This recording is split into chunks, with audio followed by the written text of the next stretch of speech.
El tema del día de hoy, la atención. Y como les digo, bienvenidos a la clase del día de hoy, como cada miércoles, encontrándonos para desarrollar juntos, en este caso, el proceso psicológico de la atención. Espero la participación de todos ustedes jóvenes. No tengan ningún problema, por favor, en intervenir cuando ustedes consideren necesario. La atención. Como les decía en un primer momento, el proceso psicológico de la atención viene a ser la base de todos los siguientes procesos, como son el pensamiento, la imaginación, la creatividad y básicamente el aprendizaje. Hoy hablaremos de lo que significa la atención como proceso psicológico. También vamos a hablar de las características y funciones que tiene la atención. Así también hablaremos acerca de los tipos de atención, ¿no? Como hemos mencionado, podemos mencionar básicamente dos tipos de atención. Se podrían mencionar hasta más. Sin embargo, hay dos tipos de atención que es necesario que nosotros los reconozcamos, como son la atención voluntaria y la atención involuntaria. Obviamente, la atención voluntaria es aquella que nos permite aprender. Ojo, jóvenes, en unos cuantos minutos yo les voy a informar para que puedan retirarse de la clase y puedan ingresar nuevamente, que ya nos vamos quedando cortos de tiempo. La atención es el proceso psicológico a través del cual seleccionamos algún estímulo de nuestro ambiente. Ojo, seleccionamos, es decir, la atención es selectiva y nosotros vamos a seleccionar de acuerdo a nuestro interés. Por eso es que es muy importante que nosotros pues nos motivemos frente a algo.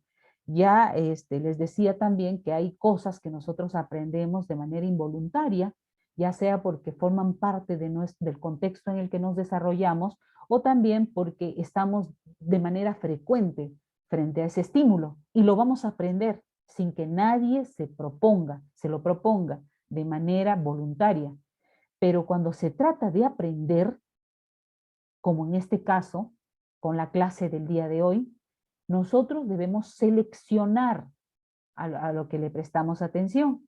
Por ejemplo, si ustedes están recibiendo clase en estos momentos, en algún lugar de la casa, y está en otro ambiente de la casa o en otro rinconcito de la casa, alguien está conversando y hablando, la atención de ustedes debiera ser selectiva para centrar su atención hacia el aparato móvil, hacia la laptop, la computadora, etc.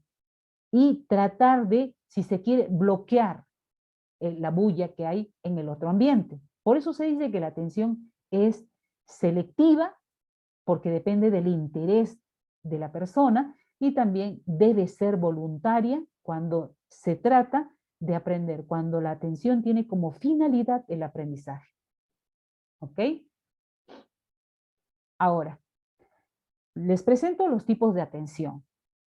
Los tipos de atención van a ser básicamente dos: la espontánea y la voluntaria, aunque se pueden mencionar también otras, pero estas son las más comunes y cotidianas y las que me encantaría que ustedes se queden con esa información. La atención espontánea es aquella que se genera sin la participación directa de la voluntad de la persona.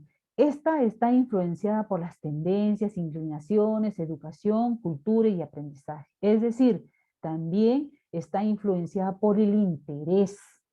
Cuando se dice, por ejemplo, si tú estás paseando por un zoológico y de repente te llaman mucho la atención de todos los animales que ves, los felinos, todo aquello que se diga de los felinos se quedará en si se quiere, en tu banco de información, porque es lo que a ti te llama la atención, porque es lo que a ti te interesa. Sin que tú te lo propongas, todo aquello que escuches relacionado a lo que te interesa se queda y forma parte de tu banco de información. Por eso se dice que es espontánea. El otro tipo de atención que tenemos es, y esta, que es la, vamos a decir, la más importante, la que nos permite aprender, imaginar, crear, pensar, es la atención voluntaria. Esta requiere de esfuerzo y voluntad para atender un solo objeto de las muchas que puedan estar alrededor. Termina por sí misma cuando este esfuerzo decae, cuando este esfuerzo por mantenerte alerta va disminuyendo porque la calidad de interés que le pones también va disminuyendo. Depende de la iniciativa propia. Esta atención es la que dirigimos sobre un objeto cualquiera, que no nos atrae por sí mismo, simplemente porque así lo hemos decidido. Es decir, a diferencia de la espontánea, este tipo de atención eh, es, va a ser desarrollada siempre y cuando tú le encuentres la motivación para hacerlo. Tú, es decir, la clase puede estar a las 10 de la mañana, 11 de la mañana, has tomado un desayuno bastante contundente, entonces te puede provocar unas ganas de dormir, tienes el cuartito como que con luces bajísimas y te puede invitar a dormir, pero de manera voluntaria tú decides restablecerte y centrar tu foco de atención hacia el objeto que estás observando o escuchando. Entonces, por eso se dice que es voluntaria.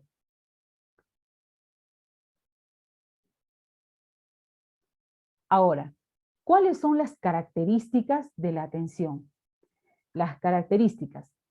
La potencia del estímulo. Es evidente que un sonido de gran intensidad es capaz de atraer nuestra atención. Lo mismo sucede con los colores intensos con respecto a los tonos más suaves. Es decir, la potencia del estímulo va a ayudar de que un objeto sea captado y llame tu atención, por así decirlo. El cambio. La atención en el cambio es como el viraje o movimiento de un mensaje en curso. Si no, cuando nosotros cambiamos y direccionamos nuestra atención, va a depender mucho de el tiempo que el estímulo está con nosotros. El tamaño. Y esto se utiliza muchísimo, ¿no? Cuando se tratan de hacer periódicos, revistas.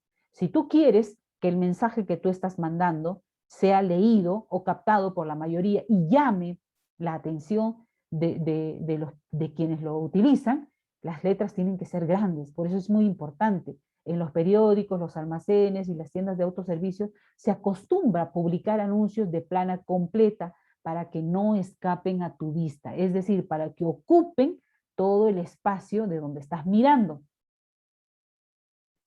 La repetición es otra característica. El icono estrella es el factor a publicitar. Para no hacerlo tan repetitivo se insertan otros iconos, pero aún así, después de cierto límite, la repetición produce adaptación de la mente, cayendo en la monotonía y por tanto perdiendo toda su capacidad para atraer la atención. Hay diferentes capacidades. Mientras más pequeño, la capacidad para mantenerse atento frente a algo es menor. Mientras se es más adulto, más grande, por así decirlo, la capacidad de atención también se extiende. Sin embargo, va a depender mucho al interés que uno le ponga a lo que está haciendo. Ahora, le decimos estado orgánico al factor que se relaciona con las pulsiones que experimenta el individuo al momento de recibir la estimulación. Si una persona se encuentra sedienta, es seguro que le atraerá más intensamente los estímulos relacionados a la satisfacción de su necesidad.